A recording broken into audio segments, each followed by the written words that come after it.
Afternoon, everyone. My name's Steve Bienick. I'm the Regional Sales Manager at Card Industry Professionals. I run a team of 25 people in the south of England. We provide EPOS systems, card payment services to small and medium businesses, right in the south and right across the UK as well. So here I want to talk to you today about some new regulations in our industry. The regulation is called the PSR, the Payment Systems Regulator.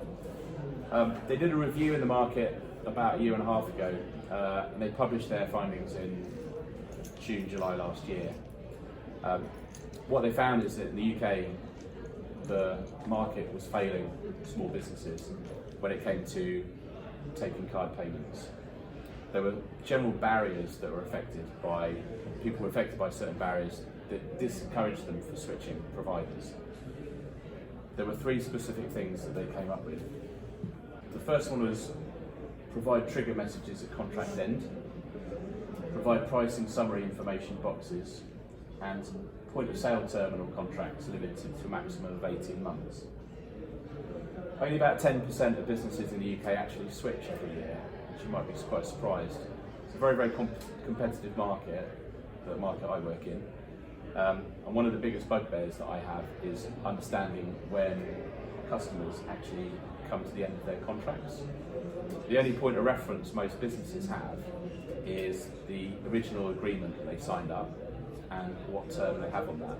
So going into a business and saying, when's your contract due? I have no idea. But what they don't have an idea of is when they get their bills every month, it's never written on there either. Okay? So in the energy market, you guys are used to seeing, your fixed term on an energy bill, but for your card machine, if you're a contracted service, you don't have that. So then you have to contact your existing provider. When you contact your existing provider and they've got a hint that you might be leaving, bang, it's straight into retentions, and then you'll deal with a pit bull. And we all hate doing that. If you try and phone your mobile phone provider or your broadband provider, we don't want to be sold to when we're just trying to find some basic information out. Without knowing the end of your contract date means that if you finish early, you're likely to pay the remaining of your term, plus any potential penalty charges as well. So it could be expensive if you get it wrong. So having trigger messages sent towards the end of your contract actually sounds like quite a good idea. All the regulations supposed to come in really 6th of January this year, which was related to the 18-month limited contract term, which we'll come on to in a minute. There's another 5 months before the big banks and the service providers need to come up with a system to provide these trigger messages. So they're not there yet, but they will come in by the summer. Who does them? Is it the payments company? Is it the lease company for the terminal? Is it the bank? We're all working that out still, but watch this space, it will be coming. The second point there is summary information boxes. So summary information boxes will provide a clarity of how to compare pricing across different providers. One of the biggest problems, again, is merchants, our customers, not understanding their bills.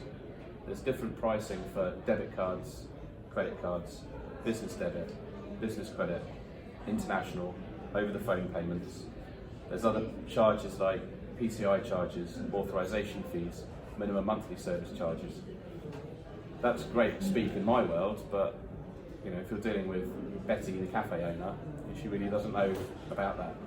So what the regulators have suggested is a way to easily compare. So the format of the pricing boxes, or the summary, will be comparable across multiple providers, which is great, but I can't see many providers publishing their rates publicly because it's an extremely competitive market, and I can't see people playing their hands, right?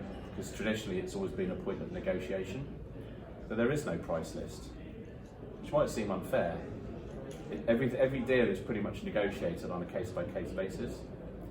So if you put a price out there, you're really putting yourself out there for someone else to just come and say, well, I'm cheaper, or does that provide the best service for a customer? Don't know, again, time will tell.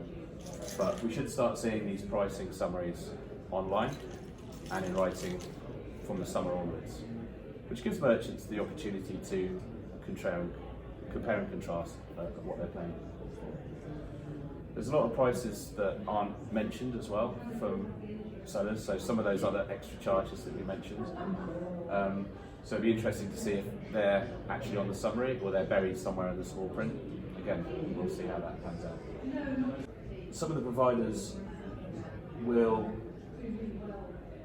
traditionally, as I say, not charge for some of those elements as well. So they have price advantages. So some providers will charge for some things that other providers won't. What you'll find is that someone might give a really good competitive rate for debit cards, but their credit card rate might be higher. So if you do a lot of debit, you're better off with this bank than that bank. Some won't charge some of the other services like PCI charges or auth fees. They may not charge for that, but they might also have a tariff that does charge for it. Now, which one do you publish? Do you publish both? Some of the banks don't have a one-size-fits-all approach. So you could have 17 tariffs in one bank. How do you publish that? So there's some challenges in the market to see how transparent actually you need to make it. The third point is the contract term length. Now, if you've signed a customer up for a 4 or 5 year deal, there's not a massive amount of benefit to the customer to sign a 5-year deal. The reason that salespeople sign up long-term contracts is because it's done on a lease agreement, and the lease money is paid up front to the payments company. It provides a bigger proportion of commission to the sales guys.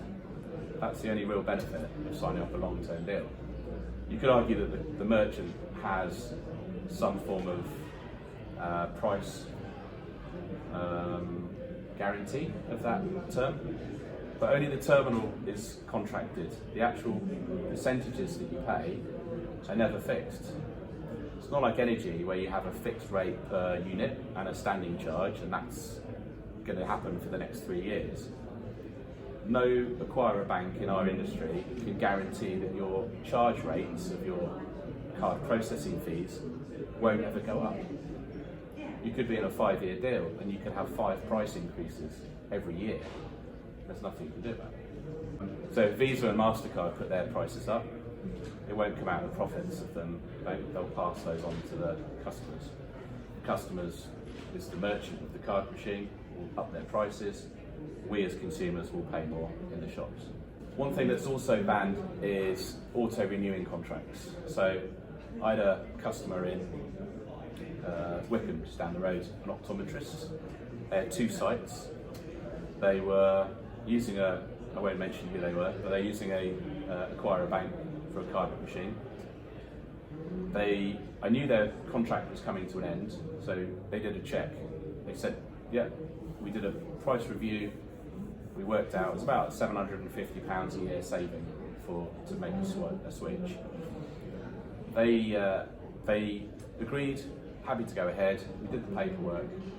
They went to contact their existing provider just to double check they were out of contract, because it's financial penalties and there's implications if they don't check that. And then they'd worked out that they were auto signed into a new 3-year deal. What their contract said, there was an initial period and then there was an automatic renewal period.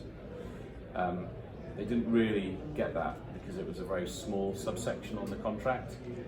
But in essence, the deal that they had 3 years ago was competitive at the time, but the market rates have dropped now. The problem is that they're now tied in for another 3 years and they couldn't renegotiate their rates. So they're actually paying now £750 a year more than they would have because the contract got them on a technicality.